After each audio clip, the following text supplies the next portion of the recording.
அனைவருக்கும் வணக்கம். தமிழர் ஊடகத்தின் வாயிலாக அர்ஜுன். மிக பரபரப்பான ஒரு அரசியல் சூழ்நிலையில பெரும் மதிப்பிற்கும் மரியாதைக்கும் உரிய அரசியல் திறனாய்வாளர் ஐயா ரவீந்திரன் துரைசாமி அவர்களை சந்திக்க இருக்கின்றோம். ஐயா வணக்கம். வணக்கம் அர்ஜுன். ஐயா என்னன்னு தெரியல, நேத்து பூரா ஒரே சமூக ஊடகங்கள், அனைத்து ஊடகங்களிலும் சீமான் அண்ணனும் ஐயா ரஜினிகாந்த் அவர்களின் சந்திப்பு தான் பரபரப்பா பேசப்பட்டது. சொல்ல போனா ஒரு காட்டு தீ மாதிரி எல்லாரும் அதை பத்தி பல்வேறு விமர்சனங்கள் எழுந்தது அப்படின்னு சொல்லலாம். அந்த விமர்சனங்களுக்கு உங்களோட ஒரு இது முக்கியமான ஒரு காரணம்னு நான் நினைக்கிறேன். என்ன நடந்துச்சு அந்த சந்திப்புல, அதை பற்றி உங்களுடைய கருத்து என்னங்க? ஒரு மரியாதை நிமித்தமான சந்திப்பு, அன்பு நிமித்தமான சந்திப்பு 2.25 மணி நேரம் நடந்தது. அதுல ஒரு 1.5 மணி நேரம் நானும் கூட இருந்தேன். ஒரு 3/4 மணி நேரம் அண்ணன் ரஜினிகாந்த் அவர்களும் சகோதரர் தம்பி சீமான் அவர்களும் ஒரு 3/4 மணி நேரம் தனியா பேசிட்டு இருந்தாங்க. பெரும்பாலும் அவங்க பேசினது சினிமா பத்தி தான். மணிவண்ணன், மகேந்திரன், பாலு மகேந்திரா, பாரதி ராஜா, இப்படி இயக்குனர்கள் இதை பற்றி எல்லாம் பேசினாங்க. இயல்பா என்ன மாதிரி நீங்க தானே எழுந்து வந்தவங்கன்னு ரஜினிகாந்த் அவர்கள் சீமான பாராட்டினாரு. அப்படி பாராட்டும் போது அவரோட அண்ணன் சத்யநாராயண கெய்க்வாட் அவர் தான் தன்னோட எல்லா வளர்ச்சிக்கும் காரணம், அண்ணன் தான் எனக்கு எல்லாங்கிற ஒரு கருத்தையும் சொன்னாரு. அதே போல ரஜினிகாந்தும் தானே சீமானும் தானே வளர்ந்து உயர்ந்தவர், தூக்கி விடக்கு யாரும் இல்லாம தன்னுடைய சுய முயற்சியில அரசியல் அரங்கத்துல மேல வந்து ஒரு அங்கீகரிக்கப்பட்ட கட்சியானது பெரிய விஷயம் எல்லாம் பாராட்டிட்டு இருந்தாப்புல. சீமான் அவர்களும் 1.1 இருந்து 8.2க்கு ஒரு கட்சி தலைவர் வர்றதுங்கிறது வரலாற்றுல இல்லங்கிறதையும் பேசினாப்புல. ரஜினிகாந்த் அரசியலை விட்டு விலகுனதை சீமான் பாராட்டினார். இந்த இடம் தான் முக்கியமான இடம். இதுல அரசியல் இருக்கு அது இது இருக்குன்னு சொல்லும் போது முக்கியமா ரஜினிகாந்த் அவர்களை சீமான் அவர்கள் பாராட்டினது, நீங்க அரசியலை விட்டு விலகுனதுல நிம்மதியா இருக்கிறீங்க. அரசியல் ரொம்ப கஷ்டமான ஒரு வேலை, அந்த வேலையை பாக்குறதுங்கிறது எளிதல்ல. என்ன மாதிரி காட்டான்கள் தான் அதை சமாளிச்சு இருக்க முடியுமே தவிர உங்களை மாதிரிப்பட்ட மென்மையான ஆட்கள் வந்து அதுல தாக்கு பிடிக்க முடியாது. அந்த வகையில நீங்க அரசியலை விட்டு விலகுனதுல நிம்மதியா இருக்கிறீங்க, முகத்துல ஒரு மகிழ்ச்சி தெரியுது, அதோட குழப்பம் இல்லாம தெளிவா இருக்கிறீங்கன்னு அரசியலை விட்டு அந்த ரஜினிகாந்த் விலகுனதையே பாராட்டி பேசினாரு.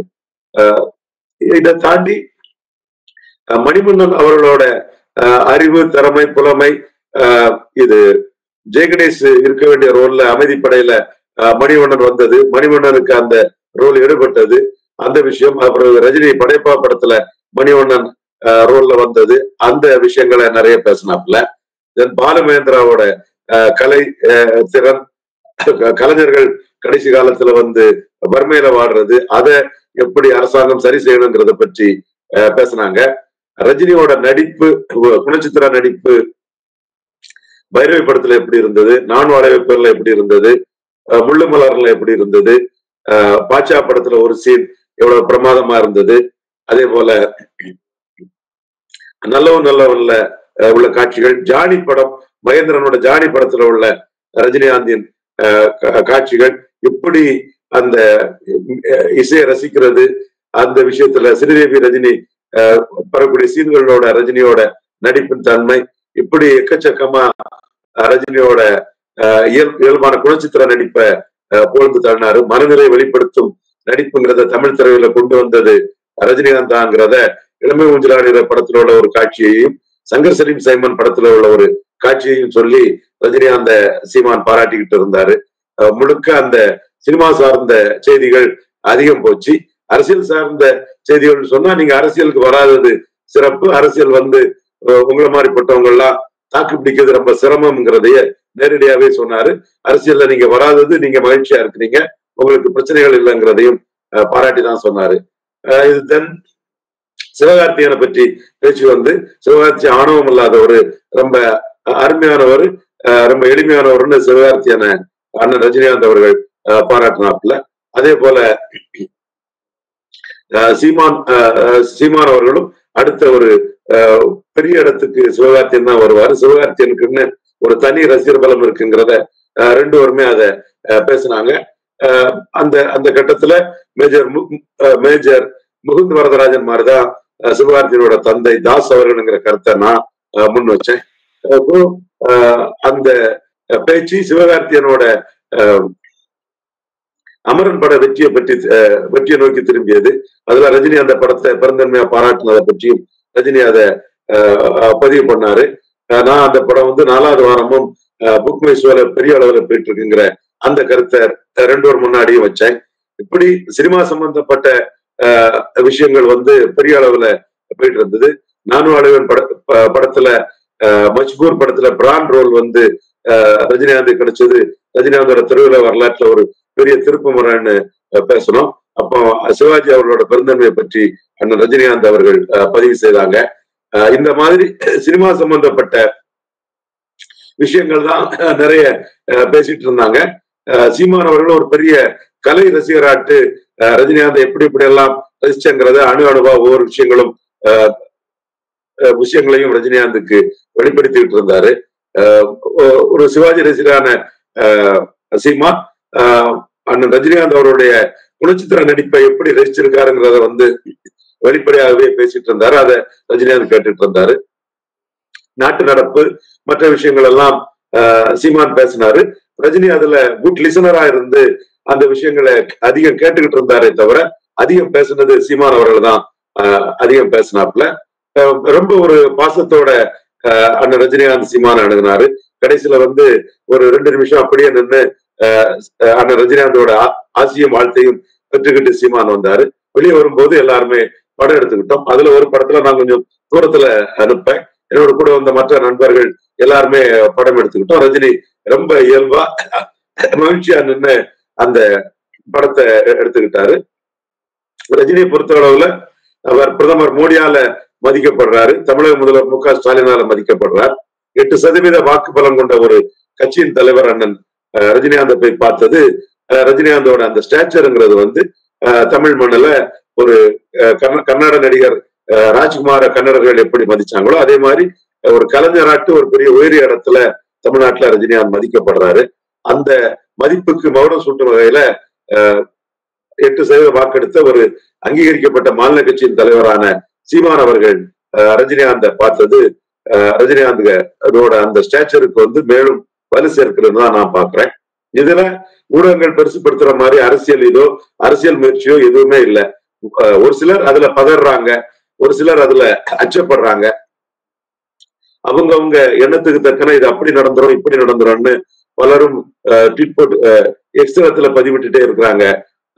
ஒவ்வொருத்தரும் ஒவ்வொரு யானையை பார்த்து பார்வையற்றவர் மாதிரி இந்த சந்திப்பை வந்து ஒவ்வொருத்தரும் என்னதுன்னே தெரியாத அளவுக்கு பேசிட்டு இருக்காங்க. முதல்ல இந்த சந்திப்பு 2.25 மணி நேரம் நடந்துங்கிறது யாருக்குமே தெரியல. 30 நிமிஷம் 20 நிமிஷம்னு தான் ஏதோ சந்திப்பு நடந்துங்கிற அடிப்படையில 30-20ன்னு தான் போட்டாங்க. சந்திப்பு வந்து 2.25 மணி நேரம் நடந்தது. 1.5 மணி நேரம் நானும் கூட இருந்தேன். ஒரு 3/4 மணி நேரம் 1 to 1 பேசுங்கன்னு நானே வெளியே வந்தேன். அப்போ நான் வெளியே வர்றத ரஜினி என்ன செய்யுங்கிறத யோசித்தாரு. இல்லனே பேசுங்கன்னு நானே சொல்லிட்டு வெளியே வந்தேன். சீமா அண்ணன் இருங்கன்னாரு. இல்லனே நீங்க 2 பேரும் தனியா பேசுங்க, நான் ஒரு கொஞ்ச நேரம் நான் வெளியே இருக்கேன்னு சொன்னேன். அப்புறம் நான் கொஞ்ச நேரம் வெளியே இருந்ததும் மீண்டும் பெல் அடிச்சு அண்ணன் ரஜினிகாந்தே கூப்பிட்டு ரவீந்திரன் உள்ள வர சொல்லுங்கன்னு சொன்னாப்ல. அது பிறகு மீதி நேரங்கள் இருந்தோம். ஒரு ரொம்ப நீண்ட நேரமான ஒரு சந்திப்பு. திரைத்துறை சம்பந்தப்பட்ட இதையும் ஒருத்தருடைய அன்பையும் பரிமாறிக்கொண்டாங்க. குறிப்பா 2 பேருமே தானே எழுந்து வந்தவர்கள்ங்கிற அந்த புள்ளியில 2 பேரும் ஒருத்தர் மனம் விட்டு பாராட்டி கொண்டாங்க. இந்த சந்திப்புல இதை தவிர வேற பொலிட்டிக்கல் இம்பார்ட்டன்ஸ்ங்கிறது வந்து அவங்க இஷ்டம் போல கற்பனை பண்ணி பேசுறது தானே தவிர அவங்க சந்திப்புக்குள்ள வந்து அரசியல் ரீதியா எதுவும் இல்லை. இன்னைக்குள்ள சூழ்நிலையில அண்ணன் ரஜினிகாந்த் அவர்களோட பொலிட்டிக்கல் ஸ்டேச்சருங்கிறது மோடிக்கும் வேண்டியவர், தமிழக முதல்வர் மு க ஸ்டாலினுக்கும் வேண்டியவர். இதுதான் உண்மை நிலைமை. 2021ஆம் ஆண்டுல ரஜினி திமுக தலைவர் மு க ஸ்டாலினுக்கு எதிராக அறிக்கை விடணுங்கிற ஒரு கருத்தை பல தரப்பினர் வற்புறுத்தின போது நான் அண்ணன்கிட்ட சொன்னது, நீங்க முதலமைச்சர் ரஜினிகாந்த் அண்ணன் சொல்லும் போது நீங்க முதலமைச்சர்னு சொல்லும் போது தமிழக முதல்வர் மு க ஸ்டாலினை நான் எதிர்க்க தயாரா இருந்தேன். அதே வேளையில எடப்பாடி பழனிசாமியோட இந்த இன்னைக்கு அரசியல் நடவடிக்கைகள் வந்து பல பாதிப்பை பல சம்பவங்களை ஏற்படுத்தி இருக்குது. அவரோட அரசியல் நடவடிக்கைகள் வந்து பிசி பட்டியலில் உள்ள யாதவர், செங்குந்தர், முத்தரையர், விஸ்வகர்மா போன்ற சமூகங்களுக்கு எந்த நியாயமும் கிடைக்கல. எம்பிசி பட்டியல்ல மன்னார், நாவிதர், குயவர், போயர், ஒட்டர், வீட்டு கவுண்டர், ஊராளி கவுண்டர் போன்ற சமூகங்களுக்கு, சபல்டன் காஸ்ட்னு சொல்லக்கூடிய சமூகங்களுக்கு பெரிய அநீதி நடந்திருக்குது. இந்த சூழ்நிலையில உங்களை இதை எதை பற்றியுமே கவலைப்படாம உங்கள் மூலமா ஒரு அறிக்கை திமுக கழகத்துக்கு எதிராக வர்றதுல எந்த நன்மையும் உங்களுக்கு இல்லை. அதைத்தான் நான் சொன்னேன். பலரும் வந்து அறிக்கை விடணும், தன்னுடைய ஆதரவாளர்கள் கட்சி ஆரம்பித்த கட்சிக்காரர்கள் எப்படி வாக்களிக்கணும்னு ஒரு அறிக்கை விடணும்னு சொல்லும்போது தேவையில்லை, நீங்க விலகிட்டீங்க, எல்லாத்துக்கும் நடுநிலைமையா இருங்க, எல்லாத்துக்கும் நல்ல பிள்ளையா இருங்கிற கருத்தின் அடிப்படையில் நீங்க எதுவும் சொல்லாண்டாங்கிறத சொன்னேன். 2021 அதையும் பகிர்ந்துகிட்ட. 2021 அண்ணன் வந்து ரஜினிகாந்த் அவர்கள் வந்து யாருக்கு எதிராக எந்த அறிக்கையும் விடல, ஆதரவாட்டு எந்த அறிக்கையும் விடல, அவர் நடுநிலை வைத்தார். அந்த நடுநிலை வைத்த அந்த தன்மை தான் அவருடைய குடும்ப நண்பரான தமிழக முதல்வர் மு.க. ஸ்டாலின் அவர்களிடம் அண்ணன் ரஜினிகாந்தின் நன்மதிப்பை பெரிய அளவுக்கு உயர்த்ததுக்கு ஒரு காரணம். அந்த இடத்துல அவர் அரசியலை விட்டு விலகின பிறகு நீங்க நாம் தமிழருக்கு ஓட்டு போடாதீங்க, திமுகவுக்கு ஓட்டு போடாதீங்கலாம் ஒரு முடிவு எடுக்கிறது அவருக்கு சட்டமன்ற தேர்தலில் எதிர்காலத்துல இது நன்மையும் தராது என்ற என்னுடைய கருத்து வந்து முழுக்க சரிங்கிறத அண்ணன் இன்னைக்கும் உணர்றாரு. அன்னைக்கும் அண்ணன்கிட்ட அந்த கருத்தை நான் சொல்லிக்கிட்டு ஊடகத்துல அவர் வந்து நடுநிலை வைப்பார், யாரையும் ஆதரிக்க மாட்டார், யாரையும் எதிர்க்க மாட்டாருங்கிற கருத்தை 2021 தேர்தல் நேரத்தில் சொன்னேன். இப்பவும் அதை நீங்க தட்டி பார்த்தா தெரியும். அதே மாதிரிதான் இன்னைக்கும் அண்ணன் ரஜினிகாந்தோட நிலைப்பாடு வந்து யாருக்கும் ஆதரவு இல்லை, யாருக்கும் எதிர்ப்பு இல்லைங்கிற சூழல் தான் இருக்குது. அவரை பிரதமர் மதிக்கிறாரு, தமிழக முதல்வர் மதிக்கிறாரு. 8% வாக்குகளை பெற்ற அண்ணன் அண்ணன் சகோதரர் தம்பி சீமான் அவர்களும் அண்ணன் ரஜினிகாந்தை மதிக்கிறார். இதுதான் இன்றைக்குள்ள நிலைமை. இந்த மிகப்பெரிய மதிப்பு ரஜினிகாந்திற்கு கிடைச்சிருப்பது பலருக்கு கண்ணை உறுத்துது. அந்த பொறாமையில் வந்து பல தரப்பட்ட தப்பான கருத்துக்களை சொல்றாங்க. ரஜினிக்கு ஸ்டாச்சர் வந்து பிரதமர் மோடியாலையும் தமிழக முதல்வர் மு.க. ஸ்டாலினாலும் உயர்ந்ததோடு மட்டுமல்ல, 8% வாக்கெடுத்தவர் மக்கள் சக்தியான சீமானாலும் இது உயர்ந்திருக்கிறது. சீமான் 8% வாக்கெடுத்தவர் அங்கீகரிக்கப்பட்ட ஒரு கட்சியின் தலைவர் என்பதை கூட தெரியாமல் சமூக வலைதளங்களில் பலர் பதிவிடுவது அவர்களின் அறியாமையை காட்டுகிறது. இந்த இது வந்து அரசியல் ரீதியாக சீமானுக்கு என்ன லாபம் கிடைச்சிருக்குதுன்னா, இன்னைக்கு சீமான் வந்து மிக பரபரப்பாக மக்கள் மத்தியில் பேசப்படுகிறார். இப்படி பரபரப்பாக பேசப்படக்கூடிய சீமான் யார், எதற்காக நிற்கிறார் என்பதுதான் அங்க கேள்வி. அதுல சீமான் ரஜினியிடமே சொன்னதே, நான் தனிச்சு நிற்பேன், என்னால தனிச்சு நின்று தாக்கு பிடிக்க முடியும், நான் பிரச்சனைகளை மையமா வச்சு அரசியல் பண்றேன், பிரச்சனைகளை மையமா வச்சுதான் மக்கள் வாக்களிப்பாங்க அடிப்படையில தனிநபர் மையமா வச்சு மக்கள் வாக்களிப்பதை விட பிரச்சனையை மையமாக வச்சுதான் மக்கள் வாக்களிப்பார்கள் என்ற அடிப்படையில சீமான் தன் கருத்துக்களை சொன்னாரு. அது மட்டும் இல்ல, அவர் வந்து தெளிவாகவே அண்ணன் கமலஹாசன் உங்களோட ரசிகர்கள், அண்ணன் கமலஹாசன் ரசிகர்கள், விஜய் ரசிகர்கள், அஜித் ரசிகர்கள், சிவகார்த்தின் ரசிகர்கள், சிம்பு தனுஷ் ரசிகர்கள் என்று எல்லா நடிகர் ரசிகர்களிலும் தமிழ் தேசியத்தை ஏற்றுக்கொள்ளக்கூடியவர்களும் தான் உங்களை மாதிரி தானே ஒரு சாமானியனா எளியவனாக இருந்து மேலெழுந்து வந்தோம் என்று தங்களை என்னோடு ஐக்கியப்படுத்திக் கொள்பவர்களும் ஐடென்டிஃபை பண்ணிக் கொள்பவர்களும் என் தலைமைக்காக பெரிய அளவில் வாக்களிப்பாருங்கிற இதை சொன்னாரு. தலைவரை ஏற்றுக்கொண்டவர்கள் வேலுப்பிள்ளை பிரபாகரன் தான் சொன்னாரு. தலைவரை ஏற்றுக்கொண்ட எல்லா நடிகர்கள் ரசிகர்களும் எனக்கு வாக்களிப்பார்கள்னு சொன்னாரு. அந்த வார்த்தையை அண்ணன் ரஜினிகாந்திடம் சீமான் சொல்வதிலிருந்தே அவர் தனிநபர்களை நம்பி தான் அரசியல் நடத்தவில்லை, பிரச்சனையையும் மக்களையும் நம்பிதான் அரசியல் நடத்துகிறேன், தன்னுடைய கருத்தியலில் கொள்கை தலைவன் என்று தன்னை ஏற்றுக்கொள்ளக்கூடிய எல்லா நடிகரின் ரசிகர்களும் இன்க்ளூடிங் விஜய் தனக்கு வாக்களிப்பார்கள் என்ற கருத்தை தான் அண்ணன் ரஜினிகாந்த் அவர்களிடம் முன்வைத்தார்கள். எல்லோரும் சொல்வது போல் நாம் தமிழர் கட்சிக்கு ரஜினிகாந்தின் ஆதரவை கேட்டார் என்றால் இல்லவே இல்லை. ரஜினிகாந்தும் நடுநிலையாக அனைவருக்கும் பொதுவான ஒரு மனிதராக எல்லோரால் ஏற்றுக்கொள்ளக்கூடிய ஒருவராக தான் இருக்கிறாரே தவிர யாரையும் ஆதரிப்பதற்கோ எதிர்ப்பதற்கோ ரஜினி இந்த அரசியல் களத்தில் இல்லை. அவர் அரசியல் களத்தை விட்டு விலகி எல்லா கட்சியினருக்கும் பொதுவானவராக இருக்கிறார். இந்த சந்திப்பு நாம் தமிழருக்கும் ரஜினிகாந்த் அவர்களுக்கும் முந்தைய காலகட்டத்தில் இருந்த அந்த எதிர்ப்புணர்வை, அந்த கசப்புணர்வை மறைத்தது. உலக தமிழர்கள் மத்தியிலும் சீமான் அவர்களை அரவணைத்துக் கொண்டதன் மூலமாக அண்ணன் ரஜினிகாந்தின் மதிப்பு மரியாதை பெரிய அளவு உயர்ந்திருக்கிறது. அதுபோல் அண்ணன் ரஜினிகாந்த் சந்திப்பின் மூலமாக சகோதரர் தம்பி சீமான் அவர்களுக்கு ரஜினிகாந்தின் அபிமானிகள் மத்தியில் இருந்த அந்த கசப்பும் எதிர்ப்பும் இதுல மறைஞ்சிருக்கு. சோ இந்த சந்திப்புங்கிறது இருவருக்குமே வின் வின் தான், இதுல எந்த மாற்றமும் இல்லை. இரண்டு பேருக்குமே வெற்றி என்ற அடிப்படையில் தான் இந்த சந்திப்பு இருக்கிறது. இதுல இந்த சந்திப்பால் சீமான் அவர்கள் கிடைத்துள்ள மிக அதிக புகழை பொறுக்க முடியாதவர்கள் என்னை மையமாக வைத்து சீமான் அவர்களை வசைப்பாடுகிறார்கள். இது சீமானுக்கு எந்த பாதிப்பும் ஏற்படுத்தாது, கூடுதல் பப்ளிசிட்டியை தான் கொடுக்கும். சீமானை வசைப்பாடுகளை நீங்கள் பார்த்தீர்கள் என்றால் சீமான் எதை செய்தாலும் அவர்கள் எதிர்ப்பவர்கள் தான். நீங்க அந்த எதிர்ப்பவர்களோட பட்டியலை எடுத்துக்கிட்டு இதுக்கு முன்னாடி சீமானை பற்றி இவங்க என்ன சொன்னாங்கன்னு எடுத்து பாத்தீங்கன்னா, ஒருத்தர் வந்து சீமான் 2% தான் மக்களவையில வருவேன்னு சொல்லியிருப்பாரு.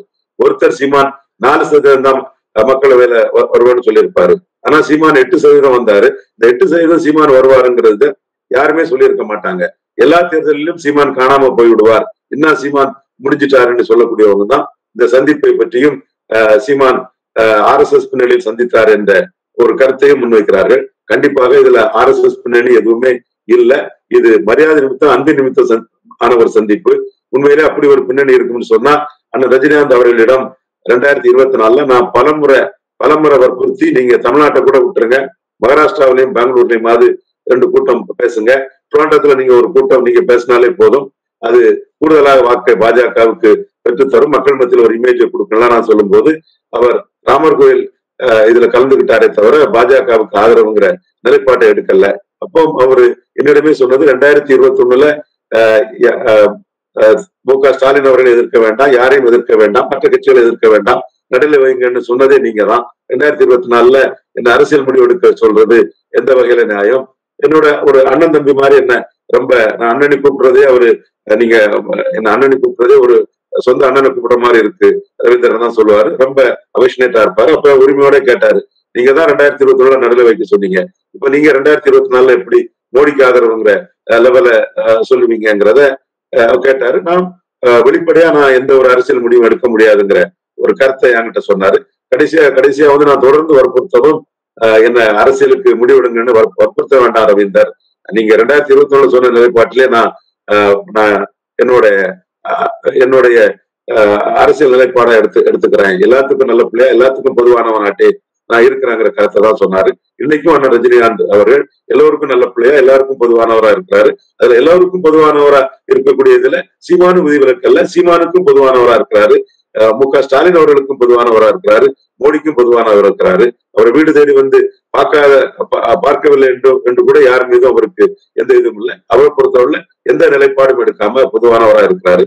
அந்த வகையில இதுல அரசியல்ங்கிறது வந்து நீங்க அரசியலுக்கு வராததே நல்லது, அதனால் நிம்மதியாக தெளிவாக இருக்கிறீங்க, முகத்துல தெளிவு இருக்குது, வசீகரம் இருக்குதுன்னு உங்களுக்கு குழப்பம் இல்லாம இருக்கீங்கன்னு அவர் வராததான் சகோதரர் சீமான் அவர்கள் வந்து அண்ணன் ரஜினிகாந்தை பாராட்டினாங்க. இது பலருக்கும் பல கலக்கத்தையும் கிளியும் ஏற்படுத்தி இருக்கிறது. ஒவ்வொருத்தரும் ஒவ்வொரு விதமாக இத கணக்கு போட்டு பாக்குறாங்க. சீமான் வந்து நிதிஷ்குமார் மாதிரி மோடி சீஃப் மினிஸ்டர் கேண்டிடேட்டா சொல்லிடுவாருங்கிற அச்சம் வம்சி சந்திரன் போன்ற சகோதரர்களுக்கு இருக்குது. அவங்க எக்ஸலத்தில் இதை ட்விட்டாகவே போட்டுக் கொண்டிருக்கிறார்கள். 100% சொல்றேன், அரசியல் ரீதியா சீமான் சகோதரர் சீமான் அண்ணன் ரஜினிகாந்த் எந்த கோரிக்கையும் வைக்கல, எதுவும் பேசல. அரசியல் ரீதியா நீங்க அரசியல் களத்தை விட்டு விலகுனது உங்களுக்கு நல்லது, உங்களுக்கு நிம்மதின்னு அரசியலை விட்டு ரஜினிகாந்த் விலகுனதை பாராட்டி பேசினாரே தவிர அரசியல் ரீதியா வந்து என்ன சப்போர்ட் பண்ணுங்கன்னோ எனக்காக லாபி பண்ணுங்கன்னோ எதுவுமே சீமான் அவர்கள் ரஜினிகாந்தியிடம் வைக்கல. பட் தன்னுடைய அரசியல் கருத்துக்கள் இதுகளெல்லாம் ரொம்ப இவர் சம்பந்தம் உள்ள நியாயங்கள் எல்லாம் வந்து நீண்ட நேரம் வந்து அண்ணன் ரஜினிகாந்தியிடம் சீமான் வந்து ரெப்ரசன்ட் பண்ணாரு, அதை உணர்ச்சி பூர்வமா பேசினாரு.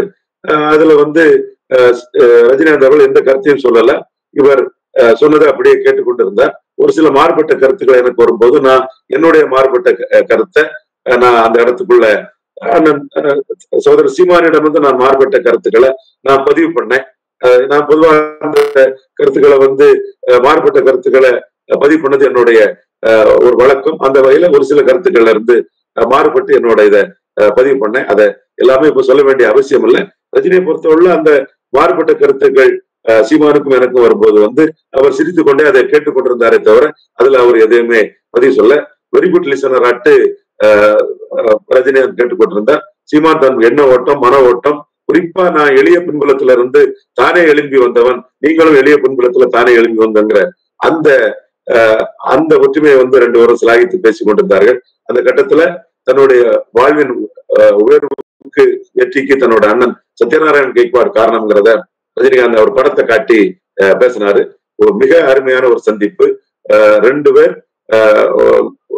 தெளிவா பிளைனா வந்து பேசிட்டு போனாங்க. 2 பேருக்கு இடையில ஹிட்டன் அஜெண்டாவோ எந்த வித எதிர்பார்ப்போ கிடையாது. எதிர்பார்ப்பு இல்லாம 2 பேரும் மனம் விட்டு பேசிட்டு வந்தாங்க. இதுதான் உண்மை நிலைமை. இதுல பல எதிர்பார்ப்புகள் இருக்கு, அரசியல் இது இருக்குங்கிறதெல்லாம் பலரும் பேசிக்கிட்டு தான் இருக்கிறாங்க. அதை பொறுத்தவரை சீமான் அதை ஒரு ஜோவியலா சொல்றது வந்து இப்படி என்ன இருக்குமோ ஏது இருக்குமோன்னு பலரும் பதறுவதும் இது சம்பந்தமான அரசியல் நகர்வுகள் நடக்க போகிறது என்பது சொல்லுவதும் வந்து அரசியல் ரீதியா சீமானுக்கு ஒரு முக்கியத்துவம் தாங்கிறதுனாலதான் அதுல அரசியல் இல்லாமலா இருக்குமான்னு அதுல சீமான் வந்து ஜாலியா தான் அதை சொன்னாரே தவிர உண்மையிலே இதுல எந்த ஒரு அரசியல் இதுவோ அரசியல் கோரிக்கையோ ஆதரவோ எதையுமே சீமான் அண்ணன் ரஜினிகாந்த் கேட்கல. முழுக்க அன்பின் நிமித்தம், மரியாதை நிமித்தம், பாசத்தின் நிமித்தம் நடந்த ஒரு சந்திப்பா தான் பாக்குறேன். ஆனா இதுல பல அரசியல் நகர்வுகள் வந்துடும். இதுல குறிப்பா அதுல சீமானும் ரஜினிகாந்தும் சந்தித்தால் அதுல எந்த தப்பும் இல்ல. கூட ரவீந்திரன் துரைசாமி இருக்கிறாரு. அவரு யாரு? மோடி 2029 பிரதமர் ஆகணுங்கிறதுக்காக வெளிப்படையா டிக்ளேர் பண்ணி மோடிக்காக இது பண்ணக்கூடியவரு. அப்போ சீமானோட அரசியல் நிலைப்பாடு மாறுதா? அது இதெல்லாம் வைக்கிறாங்க. இல்ல, சீமான் வந்து இன்னைக்கு 2 பேர் தான் தமிழ்நாட்டுல அரசியல் நிலைப்பாட்டை தெளிவா சொல்லியிருக்கிறாங்க. ஒண்ணு, தமிழக முதல்வர் மு க ஸ்டாலின் அவர்கள் தன் கூட்டணி இன்டாக்டா இருக்கும், இந்தியா கூட்டணியோட அந்த தேர்தலை சந்திப்போம்னு சொல்லியிருக்காப்புல. இன்னொருத்தர் வந்து நாம் தமிழர் சீமான் 234 தனித்து போட்டிங்கிற இதுல சொல்லியிருக்கிறாப்புல. என்ன பொறுத்தவரையில நாம் தமிழர் சீமான் தனித்து போட்டிங்கிறது அவருக்கு மிகப்பெரிய பலம். நீங்க ரஜினிகாந்த் அவர்களோட அரசியல் ஆதரவுங்கிறத நீங்க எடுத்துட்டீங்கன்னா 96 அவர் வந்து ஜெயலலிதாவுக்கு எதிராக ஆண்டவன் கூட தமிழ்நாட்டை காப்பாற்ற முடியாதுன்னு தமிழ்நாட்டின் நலனுக்காக ஜெயலலிதா நடத்திய காட்டாட்சியை, சேசன் மீது தாக்குதல், சுப்பிரமணிய சாமி மீது தாக்குதல், வி.பி.ஆர். ரமேஷ் மீது தாக்குதல், சொக்கலிங்கம் மீது தாக்குதல், இந்த மாதிரி எல்லாம் நடந்த வெடிகுண்டு வீச்சுகள், இந்த காட்டாட்சியை எதிராக பண்ணும்போது ரஜினிகாந்தோட குரல் ஜானகி அம்மையார் ஆதரவு வாக்காளர்களை கலைஞர் முதலமைச்சர் என்று வாக்களிக்க வைத்தது.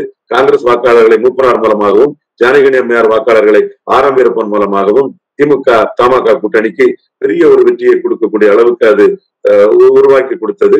அதே அண்ணன் ரஜினிகாந்த் 98 குண்டுவெடிப்பு போது திமுக தமாகவுக்கு பிரைம் மினிஸ்டர் கேண்டிடேட் இல்லாத திமுக தமாகவை ஆதரிக்கும் போது முன்னை விட 10% வாக்குகள் குறைந்தது. அதே போல் 2004 ஆண்டு அண்ணன் ரஜினிகாந்த் அவர்கள் டிவைட் அண்ட் ரூல் பண்ணாம பாமகவை எதிர்க்கிறேன் என்று திமுக, காங்கிரஸ், மதிமுக, சிபிஎம், சிபிஐ எல்லாருமே எதிர்த்த போது வந்து பாமக போட்டியிட்ட அனைத்து தொகுதிகளிலும் வெற்றி பெற்றது. அண்ணன் ரஜினிகாந்த் பூர்வ ஜென்ம புண்ணியத்துல ராமதாஸ் ஜெயிக்கிறதுக்கு வாய்ப்பு இருக்குன்னு சொன்ன மாதிரி ராமதாஸ் அனைத்து தொகுதிகளிலும் ஜெயித்தாரு. அந்த சூழ்நிலையில நான் இஷ்யூ பேஸ்டா வந்து 2009 வட தமிழகத்தில் உள்ள பிற்படுத்தப்பட்ட சம்பவங்களை திரட்டி பாமக அனைத்து தொகுதிகளிலும் தோற்கடிப்போம் என்று விகேஷ் என்ற ஜூனியர் உடல்ல ஒரு நேர்மையான நிருபர் மூலமா ஒரு பக்கம் பேட்டி கொடுத்து நாங்க ஆர்கனைஸ் பண்ணிட்டு இருக்கோம். அன்பானந்த் யாதவ், கிருஷ்ணகாந்தன் யாதவ், கஞ்சம் ரெட்டி, கவரா நாயுடு, உடையார் சமூகத்தை சேர்ந்தவர்கள், மீனவர்கள், முத்தரையர்கள், கிராமணி எல்லா சமூகத்தினரும் திரட்டி திமுக, காங்கிரஸ், விடுதலை சிறுத்தை கூட்டணிக்கு ஆதரவாக நாங்கள் நின்று அண்ணன் ரஜினிகாந்த் நின்று டாக்டர் ராமதாஸின் அனைத்து தொகுதிகளையும் தோற்கடிக்க வச்சோம். அப்போ நாங்க இஷ்யூ தான் முக்கியம் பண்ணேங்கிறத அன்னைக்கும் அண்ணன் ரஜினிகாந்த் சொன்ன போது இன்னைக்கும் நாம வந்து இண்டிவிஜுவல் இல்ல இஷ்யூ தான் முக்கியம்ங்கிறதையும் சொன்னேன். அந்த கட்டத்துக்குள்ள ரஜினிகாந்தை பற்றி பேசியது மட்டுமில்ல, விஜய் பற்றி அப்ப பேசி வந்தது. இஷ்யூ தான் முக்கியம்ங்கிற அடிப்படையில ஜெயலலிதாவுக்கு எதிராக நடிகர் விஜய் மோடியை பார்க்கும்போது ஜெயலலிதா அம்மையார் ஈழத்தமிழர் பிரச்சனையை முன்னிறுத்தி 6% வாக்குகள் அதிகம் பெற்று வெற்றி பெற்றார் என்பதையும் 2021 விஜய் ஒரு ஆளே இல்ல, எடப்பாடிக்கு இல்லாம பயப்படுவது என்று சீமான் அவர்கள் விஜய் பற்றி கூறி ஏற்கனவே வெற்றி பெற்றதை விட விஜய்க்கு எதிராக பேசி வெற்றி பெற்றதை விட 6.8% வாக்களை பெற்றார். இதில் விஜயை பற்றி பேசினதும் பேசாததும் எந்த ஒரு இம்பாக்டும் இல்லை. அது போல கள்ளக்குறிச்சியில சாராய சாவுகளை விஜய் போய் பார்க்கும்போது விக்கிரவாண்டியில எந்த ஒரு பாதிப்பும் இல்லை. திமுக கழகத்துக்கு நோட்டாவுக்கும் வாக்குகள் கூடும்னு சொல்லும் போது அங்க கூடல குறையத்தான் செய்துன்னு சொல்லும் போது இஷ்யூஸ் தான் முக்கியம். மக்கள் வந்து என்ன இஷ்யூ நடக்குங்கிறதான் பாக்குறாங்க. சோ பிரச்சனை அடிப்படையில் தான் மக்கள் வாக்களிக்கிறாங்க தவிர இண்டிவிஜுவலை பற்றி இல்ல. சீமான் முழுக்க போறது இண்டிவிஜுவலை நம்பாம பிரச்சனையின் அடிப்படையில் தான் அவர் அரசியல் பண்றாரு. வேலுப்பிள்ளை பிரபாகரன் தமிழக தலைவர்னு நிறுவ பண்ணுகிறார். மற்றபடி அவர் தலைமைங்கிறதான் போறாருங்கிறதையும் அண்ணன் ரஜினிகாந்த் முன்னாடி இதெல்லாம் விளக்கமா பேசப்பட்டது. குறிப்பா இந்த அரசியல் களத்தை பற்றி அவங்க பேசும்போது கமலஹாசன் மாதிரிதான் விஜய் அரசியல் பண்றாருங்கிற கருத்தை நான் சொன்னேன். அவர் விக்கிரவாண்டி இடைத்தேர்தல்ல நிக்கல, பட் சீமான பொறுத்தவரையில எந்த இடைத்தேர்தலாம் நிற்பாரு. அதனாலதான் சீமான மக்கள் பாக்குறாங்க. ஒவ்வொரு பிரச்சனையிலும் நம்மோடு மக்கள் இருக்கிறாருங்கிறத சீமான பார்த்துதான் சீமானுக்கு அந்த வளர்ச்சி கிடைக்கிறது. கமலஹாசன் விக்கிரவாண்டி நாங்குநேரில் நிற்காதனாலதான் மிகப்பெரிய கலைஞரான பாப்புலாரிட்டி உள்ள கமலஹாசனை மிஞ்சி சீமான் வர முடிஞ்சதுங்கிறத நான் சொன்னேன். அண்ணன் ரஜினிகாந்திடமே வெளிப்படையாகவே நான் சொன்னேன், இண்டிவிஜுவல் இஷ்யூஸ் தான் முக்கியங்கிற கருத்தை நான் சொன்னேன். சீமான் அப்ப அதை கேட்டுக்கொண்டு இருந்தார். இந்த சந்திப்பு அரசியல், இந்த மாதிரிப்பட்ட அரசியல் பேசப்பட்டதும் உண்மை. அதே மாதிரி 2021 நடுநிலைமையான நிலைப்பாடு எடுப்பதற்கு அண்ணன் ரஜினிகாந்தை வற்புறுத்தி அதை செய்ய வச்சது நான் தான். சகாதேவ மாதிரி அண்ணன் ரஜினிகாந்த் நன்மைக்காக நான் அதை செய்தங்கிறதையும் வெளிப்படையாகவே நான் சொன்னேன். அப்படி செய்ததின் விளைவுதான் இன்னைக்கு தமிழக முதல்வர் மு.க. ஸ்டாலினால் ஒரு குடும்பத்தினராலும் நமக்கு எதிரானவர் அல்ல ரஜினிகாந்த். தான் பாசிட்டிவா வளர்றதுக்கு வர முயற்சி பண்ணாரு. அந்த முயற்சியில அவரு கைவிடும் போது நமக்கு நெகட்டிவா எதுவும் பண்ணலங்கிற உணர்வு அவங்களுக்கு இருக்குங்கிறதையும் வெளிப்படையாகவே அண்ணன் ரஜினிகாந்திடம் என்னோட கருத்தின் அடிப்படையில் அந்த முடிவை அண்ணன் எடுத்தாருங்கிறதை உரிமையுடன் நான் அந்த சகோதரர் சீமான் இருக்கும்போது வெளிப்படையாகவே நான் கூறினேன். சோ அரசியல் பேசப்பட்டதுன்னா அரசியல் இந்த மாதிரிதான் பேசப்பட்டதுங்கிறது மறுக்கிறது கடமில்ல. சீமானும் நிறைய விஷயங்களை அரசியல் ரீதியா பேசினாரு. அதுல எதையுமே அண்ணன் ரஜினிகாந்த் கமிட் பண்ணல. ரஜினிகாந்த் ஒரு சைலண்ட் லிசனராட்டு அதை கேட்டுக்கிட்டாருங்கிறதான் உண்மை. இந்த சந்திப்புக்கு பிறகு மீண்டும் குடும்ப ரீதியாக அண்ணன் குடும்பத்தோட வந்து ரஜினிகாந்த் சந்திக்கணுங்கிற இதெல்லாம் சொன்னாரு. வாங்க, எப்ப வேணாலும் வாங்க, ஃபேமிலியோட வாங்க, கூட்டிட்டு வாங்கங்கிறத சொன்னாரு. அண்ணனும் வந்து ஒரு சால்வை கொடுத்தாரு. அந்த ரஜினிகாந்த் கொடுத்த அந்த சால்வைங்கிறதுனால அண்ணன் சகோதரர் சீமான் வந்து மிக மகிழ்ச்சியோடு அதை வீட்டுக்கு எடுத்துட்டு போனாரு. கடைசியா திரும்பி வரும்போது ஒரு ஆன்மீக இதுல ரெண்டு பேரும் நின்று சீமான் பெரிய வெற்றியை பெறணுங்கிற ஒரு வாழ்த்துக்களை சீமான் வேண்டுகோளுக்குனாங்க. நின்று ரஜினிகாந்த் அந்த ஆசியும் வாழ்த்துக்களையும் நாம் தமிழர் கட்சி ஒருங்கிணைப்பாளர் சீமானு கொடுத்தாரு. சீமானும் மிகுந்த அன்போடும் பணிவோடும் ரஜினியிடம் அந்த வாழ்த்துக்களை பெற்றாரு. நீங்க அதை பார்த்தாலே தெரியும். இந்த நிகழ்ச்சியில வந்து இதை தவிர வேற அந்த அரசியல் பின்பலமோ அரசியலோ இல்லை. முழுக்க முழுக்க மரியாதை நிமித்தமாக அன்பின் காரணமாக நடந்த ஒரு சந்திப்பு. வெளியே இதை யாரும் ஒத்துக்கிட மாட்டாங்க. அங்க இதை மையமா வச்சு பெரிய அரசியல் மாற்றம் இந்தியா தமிழகத்துல நடைபெறும் என்று பலரும் பேசுறாங்க. காரணம் அது அவர்களுடைய அச்சத்தின் வெளிப்பாடு. அப்படி ஒரு அரசியல் மாற்றங்கள் வரும்போது தங்களுக்கு அரசியல் எந்த நிலைப்பாடும் இல்லாம காத்தடிக்கும் போது பறக்கும் இளவன் பஞ்சு போல பறந்து விடுவோம் என்ற ஒரு அச்சம் நடிகர் விஜய் தரப்பினருக்கு இருக்கிறது. அந்த அச்சத்தின் அடிப்படையில் அவர்கள் பேசிக் கொண்டிருக்கிறார்கள். அவர்கள் ஒன்றும் அச்சப்பட வேண்டிய தேவையில்லை. மக்களை நம்பி அவர்கள் அரசியல் களத்தில் நிற்கலாம். உதயநிதி ஸ்டாலின் எதிர்ப்பு என்ற நெகட்டிவ் ஒரு எதிர்மறையான ஒரு அரசியலை தாண்டி ஒரு வன்ம அரசியல், காழ்ப்புணர்ச்சி அரசியல், உதயநிதி ஸ்டாலின் துணை முதல்வர் ஆகிவிட்டாரே என்ற வைத்தறிச்சலும் பொறாமையிலும் வரக்கூடிய அரசியலை தவிர்த்து விட்டு சகோதரர் சீமான் கூறுவது போல் பெரியார் ஒழிக என்பது என்னுடைய அரசியல் அல்ல, வேலுப்பிள்ளை பிரபாகரன் வாழ்க, தலைவர் பிரபாகரன் வாழ்க என்பதுதான் என்னுடைய அரசியல். நேர்மறை அரசியல் தான் என்னுடைய அரசியல். நேர்மறையாக 234 தொகுதிகளின் வேட்பாளர் நிறுத்தி பிரபாகரன் புகழை முன்னிறுத்தி என்னுடைய மக்கள் பிரச்சனைகளை முன்னிறுத்தி நான் பெரிய அளவில் மீண்டும் உயர்வேன் என்ற ஒரு நேர்மறை ஆற்றல் பல மடங்கு பெரிதானது என்று சொல்லக்கூடிய அண்ணன் சகோதரர் சீமானின் எண்ணப்படி அரசியலை நேர்மறையாக ஆக்கி கொண்டால் விஜய் அவர்களுக்கும் தக்க ஆதரவு கிடைக்கும். அதே வேளையில எதிர்மறை அரசியல், வன்ம அரசியல், காழ்ப்புணர்ச்சி அரசியல், வன்மத்திலும் காழ்ப்புணர்ச்சியிலும் மற்றவர்களை தேவையில்லாமல் விமர்சிக்கூடிய அரசியலை தாவேகாவினர் தொடர்ந்தால் நிச்சயமாக தாவேகா வந்து அரசியல் களத்தில் மூப்பனார் எதிர்ப்பு என்ற நெகட்டிவ் பொலிட்டிக்ஸில் அண்ணன் சிவாஜி அவர்கள் அரசியலையும் இழந்து தன்னுடைய சினிமா மார்க்கெட்டை இழந்த மாதிரி நடிகர் விஜய் தரப்பினர் வந்து ஒரு பெரிய பின்னடைவை சந்திக்க நேரிடும். மீண்டும் சகாதேவன் மாதிரி நான் விஜய் அவர்களுக்கே கூறுகிறேன், நீங்கள் தனித்து 234 தொகுதியிலும் உங்கள் கொள்கைகளை சொல்லி அரசியலை செய்யுங்கள். சீமான் அவர்கள் ரஜினிகாந்தை சந்திப்பதில் முயற்சிப்பதனால் உங்களுக்கு எந்த பலனும் வரப்போறதில்லை. உங்க எதிர்மறை எண்ணம், உங்க நெகட்டிவ் இது ரஜினிகாந்த் மீது காட்டினாலும் சரி, சீமான் மீது காட்டினாலும் சரி, திமுக தலைவர் மு.க. ஸ்டாலின் அவர்களின் மகனும் திமுக இளைஞர் தலைவருமான உதயநிதி ஸ்டாலினை மீது காட்டினாலும் அது சிவாஜி மூப்பனார் மீது காட்டிய நெகட்டிவ் பொலிட்டிக்ஸால் சிவாஜி அரசியலில் வீழ்ந்து சினிமாவும் அவருக்கு வீழ்ந்தது போல் விஜய் தரப்பினருக்கு ஒரு பெரிய வீழ்ச்சி தான் வரும். மீண்டும் சகாதேவன் போல் விஜய் தரப்பினருக்கு நான் கூடக்கூடிய அட்வைசர் என்னவென்றால், இந்த சந்திப்பு உங்கள் சம்பந்தப்பட்டதல்ல. உங்களுக்கு இந்த சந்திப்புக்கும் எந்த தொடர்பும் கிடையாது. ஒரு ஒரு தனிப்பட்ட முறையில் அன்பின் அடையாளமாக 2 பேர் சந்தித்துக் கொண்டது.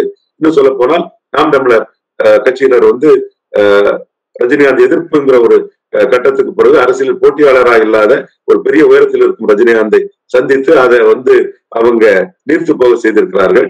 இது வந்து உலக தமிழர்கள் மத்தியில் சீமான் ரஜினிகாந்தை சந்தித்தது ரஜினிகாந்துக்கும் ஒரு பிளஸ் தான். அதுபோல் நாம் தமிழருக்கும் வந்து ரஜினிகாந்த் ஆதரவாளர்கள், ரஜினிகாந்த் அபிமானிகள் எதிர்ப்புங்கிறத நீர்த்து போன செய்தது சீமானுக்கு ஒரு பிளஸ் தான். வின் அதாவது வெற்றி வெற்றிங்கிறவர்கள 2 பேரும் சந்திச்சிருக்காங்க. இதற்கும் தாவேக்கானவருக்கும் விஜய் தரப்பினருக்கும் எந்த சம்பந்தமும் கிடையாது. விஜய் தரப்பினர் சீமான் எதிர்ப்பு, ரஜினிகாந்த் எதிர்ப்பு, உதயநிதி எதிர்ப்பு என்ற குரோதம், வன்மம், காழ்ப்புணர்ச்சி அரசியலை விட்டுவிட்டு மக்கள் நலன் சார்ந்து 214 தனித்தே போட்டியுடன் என்ற அரசியல் முடிவெடுத்து அவர்கள் நேர்மறையாக தங்கள் அரசியல் நகர்வுகளை செய்யட்டும். எதிர்மறையாக செய்தால் மீண்டும் அடித்து ஆணித்தரமாக சொல்கிறேன், எனக்கு வாக்கு சித்தி ஒன்று கூட என்னை சார்ந்த நண்பர்கள் கூறுவார்கள். எதிர்மறையான அரசியலை நடிகர் விஜய் செய்தால் அரசியல் அரங்கத்தில் சிவாஜி கணேசன் நிலைமைதான் விஜய்க்கு ஏற்படும். விஜய் இப்போதே தன்னுடைய ஆதரவாளர்களை கண்டித்து உங்கள் வேலையை நீங்கள் பாருங்கள், நீங்கள் நேர்மறையாக உங்கள் அரசியலை பண்ணுங்கள் என்பதை தெளிவுபடுத்த வேண்டும் என்று கேட்டுக்கொள்கிறேன். நன்றி, வணக்கம்.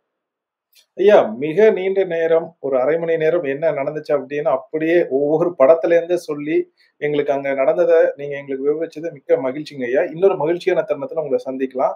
அதே மாதிரி ரொம்ப விடிய காலைல ஏஞ்சி இந்த நேர்காணல் கொடுத்தமைக்கு மிக்க நன்றிங்க ஐயா. நன்றி. நன்றி அர்ஜுன். நன்றிங்க ஐயா.